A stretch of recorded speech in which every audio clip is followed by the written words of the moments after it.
Hey, you want to hear me tell some inappropriate jokes? You want to hear me tell those inappropriate jokes to my kids? Good, because guess what? I'm gonna.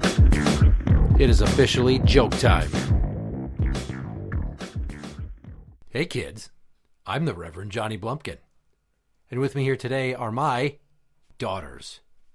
And what they don't know is I would like to sit them down today and tell them some jokes. See, this is different than a usual stand-up show that I do in my garage with my friends because we're in the basement in the recording room.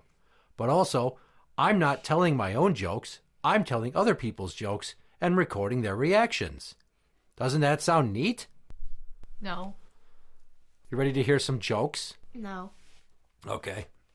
A priest is leaving a church and he says to the altar boy, "See you later, alligator." And then the altar boy says, "After a while, pedophile." Do you not get why that's funny? Because most priests are pedophiles, and there's like multiple songs about it. Oh. It means he's a kid toucher. Good for him. I don't care. Oh my God. Okay, well, moving on, I guess. All right. So there's this old lady, and she goes to the store, and she buys herself some new God damn it. Really? I had to. So there's this old lady, and she goes to the store, and she buys herself some deodorant. And it's not her regular kind, which is a roll-on. This one involves like a push tube. So she takes it home, and then she reads the directions, and it says, "Take off cap and push in bottom." So she does. And then her husband comes home, and he's like, "How was your day?" And she goes, "Oh, I went to the store, and I got some no deodorant." He's like, "Oh, how was it?" She's like, "Well, it's hard to walk right now, but every time I fart, the room smells great." Do you get that one? Sure. She put the deodorant up her ass. It says push up bottom. Okay, well, you're just fucking staring at me. Jesus Christ. A short man in pink cowboy gear walks into a saloon, and he has a seat on a bar stool. And he says to the bartender, "Boy, I sure am thirsty. I could sure go for some sarsaparilla." And the bartender looks at him and goes, "I don't serve that shit." It's like, "Oh, that's disappointing. Well, I guess I'll just sit here and observe the atmosphere." In walks this big burly fucking cowboy guy, and he's like, "Boy, I am so thirsty I could lick the sweat off a bull's balls." And the guy in the pink cowboy outfit goes, "Moo moo, buckaroo." Why? That's my only reaction. Nothing on that one? Gay dude licking balls? Come on. No. You guys are a terrible audience. Okay. Guy walks into a hotel lobby and he wants to get a room. And they tell him they only have one room left, but it's apparently haunted because people have been hearing voices inside. So it's half off. And the guy goes, "I don't believe in that shit, but I'll gladly take a room at a reduced cost." So he goes upstairs with his suitcase, uses the key, opens the door, goes inside, just sets the luggage down, and then he lays down in bed, and he turns off the light because he wants to go to sleep. And all of a sudden he hears a voice say, "Got you where I want you. Now I'm going to eat you." And he turns on the light and he's like, "What the fuck was that?" And he looks around the room and there's no one there. So he's kind of weirded out, but he shuts the light off again to go back to sleep. As soon as he does, he closes his eyes. And then he hears, "Got you where I want you. Now I'm going to eat you." And he turns the light again and he's like, "Who's there?" Nobody answers. So he turns the light off a third time and he's like, "I must be imagining something, or maybe this room is haunted. I don't know." So he hears, "Got you where I want you. Now I'm going to eat you." And he gets out of the bed without turning the light on. And he walks over to the door to the bathroom and he opens it. And there's a little old man sitting on the toilet with a booger on his finger saying, "Got you where I want you. Now I'm going to eat you." No? No. No? No. I thought that one was pretty funny when I heard it when I was long. your age. What do you mean it's too fucking long? Not everything is just instant punchlines, wise ass. Some of them involve a long setup and then the punchline, and it's about as much with the journey as the destination. All right. Well, let's just try a simple one since that one was too long. What do you tell a woman with two black eyes? Nothing, because you already told her twice. Just a good old-fashioned joke about domestic violence. Yes, just domestic violence.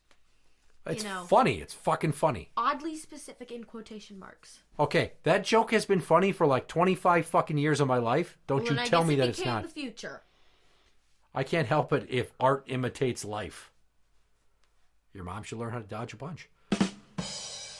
Okay, let's try this one. A guy comes home from work, and his wife is like, "Hey, I know it's your birthday, so I made you a special dinner. But it's a surprise, so I want you to put on this blindfold." So she puts a blindfold on him, and she walks him into the dining room, and she sits him down. She's like, "I'll be right back." All of a sudden, he feels like he has to fart. So he leans over and he lifts one cheek. He lets one go, and he goes, "I love the smell of my own farts." And then a few more seconds go by, and he's got to fart again. And all of a sudden, it's even bigger. Takes a big whiff. He's like, "I love the smell of my own farts." And his wife comes back in, and before she can say anything, he farts again. And she goes, "Jim!" And he's like, "I love the smell of my own farts." And she tells him, "Well, you can take off the blindfold now." And he does. And a bunch of his friends are sitting there looking at him like, what the fuck? It's not a joke. It sounds like a real scenario that's happened before. I'm sure it has, but it's pretty humorous. Oh, well, sorry you're not impressed with that. No. God damn it. You are miserable to fucking tell jokes to. Well, I guess I'm going to have to turn it up a notch. A guy is walking down the sidewalk, and he gets by this fence. And he hears some people in the backyard on the other side of the fence chanting, 13, 13, 13. And he's like, what the hell's going on in there? And he hears him again, 13, 13, 13. And then he's looking around. He tries to see in the fence, and he notices there's a hole in the fence. But it's really low to the ground. So he kneels down, and he tries to look in the hole, and he sees some naked people. And all of a sudden, some guy walks up, and his dick pokes him in the eye. And then they all start chanting, 14, 14, 14. Because that's the number of people that he's poked in the eye with his dick now. Nothing? No. That one kills on the half-ass morning show. Jesus Christ. Okay. 4 nuns. You know what a nun is, right? Sure. There's priests, and then there's nuns. Don't sass me, goddammit. I went to Catholic school, and you go to public school, and you don't go to church, and I was forced to, so maybe you don't know this shit. I'm sorry I had to explain it to you. So 4 nuns are waiting in line for confession. The first one goes up, forgive me, Father, for I have sinned. I looked at a picture of a penis. And he goes, I want you to go over to the baptismal fountain and splash some holy water on your eyes. And then go say 5 Hail Marys. So she does.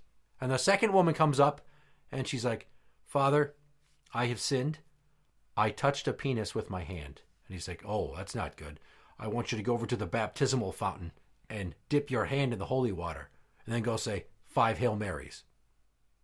A third nun starts walking up to the confessional booth.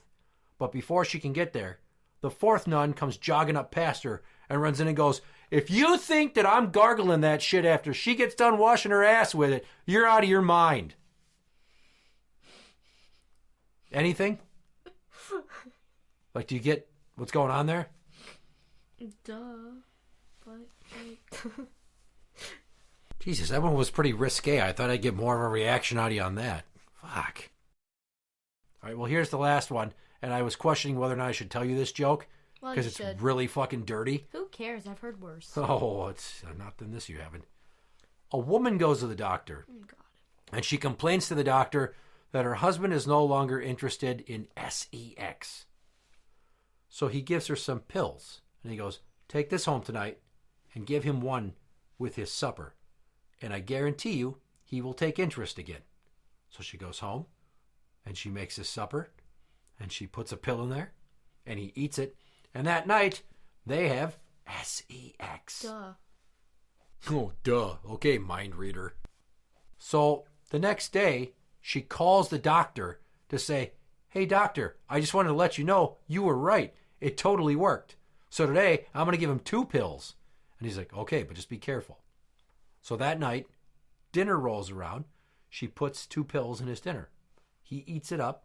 And that night, they have sex. Twice. 2 hours or twice? Twice. Where do you get time in this scenario? The numbers? Nobody mentioned anything about minutes or seconds or intervals or anything. Gee, fuck, what the fuck? And you think that takes an hour?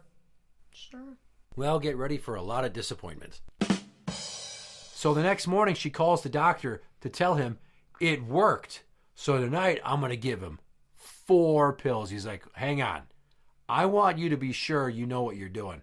These pills are very potent, and you just need to be careful, all right? She's like, to hell with you. I'm doing it. That night, just like she said, she puts 4 pills in his dinner, and then he eats it up. And then the next morning, the doctor gets a phone call, and it's a boy, and he goes, Doctor, did you give my mom some pills to give to my dad for sex? And he's like, yeah, I did. Why? He's like, oh my God, you're never going to believe this. My mom is dead. My sister's pregnant. My asshole hurts, and our dad is outside of our house right now with a bloody dick going, here, kitty, kitty. What? Not the cat. Not the cat. None of that registered with you? No. Well, that was probably for the better, but God, this is fucking awful. I don't want to explain it. Well, clearly I set my expectations way too high because neither one of you got any of those. So thanks for making this painfully awkward. You're welcome. And shitty. You're welcome. Well, so this usually goes. I'm the Reverend Johnny Blumpkin. Good night.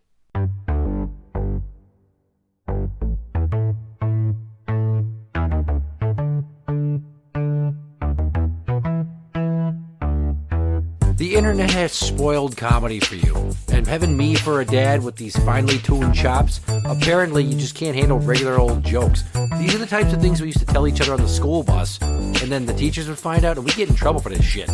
So you two just stonewalling me? You suck.